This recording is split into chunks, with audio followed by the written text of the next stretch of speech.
Shot খেয়েছে। আরে ভাই হারুন কাকার হোটেল টাকা দিয়েছে নাকি মুরগির মাংস? আরে ভাই আমাদের দুই সমন্বয়ক তখন দুইটা রুম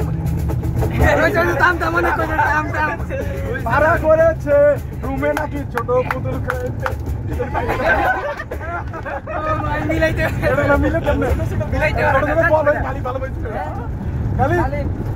আরে ভাই গালিব কিছু বলবে? আরে ভাই বন্ধু তোলে সে করলো কি, রাতে ঘুমিয়ে পড়লো, সকালে ট্রেন বাস কিছু টিকিট কাটলো না। লাইনটা পারে।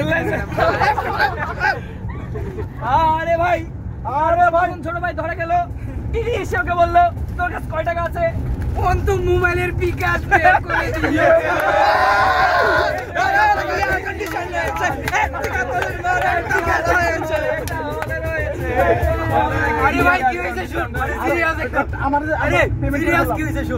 আমার পরে আমরা 3 জনকে আটকাইছে, একজনের পরে বলতে তোমাদের বাড়ি ব্যাগ বের করো, আমারে তোমার 70 টাকা পাইছে, আর ওদের কাছে পাইছে 140, পরানের কাছে 200 টাকা, মিলাইছিলে 500 টাকা হয় না।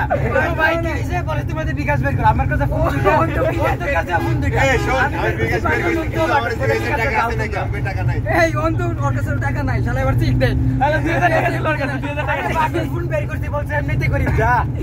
আরে বাল টয়লেটে তখন পালাইছিলাম, টিভি আসলে যখনই বের হইছি তখনই ধরলো। সবচেয়ে মজা হয়েছে কি জানাস? মুতাসিম মসজিদে যায় নকল নামাজ পড়ছে, মসজিদে নাকি আর কন্ডিশন একদম আগ মুহূর্তে কোরআন গালিবরে কল দিছে যে তোর ভাই এখন জোরের সালাত আদায় করবে। এরে বগি খুঁজতেছি, আমাদের বগি যেই বগিতে ছিলাম 3-4 বগির দর্শক বলতেছি, মানে যাত্রীরা সহ চিনা ফেলছি, আরো আরে সবচেয়ে অন্তুর অন্তু মানে দিশারা কুমিরে দাও ভয় পাই আবার মারতেছে রে।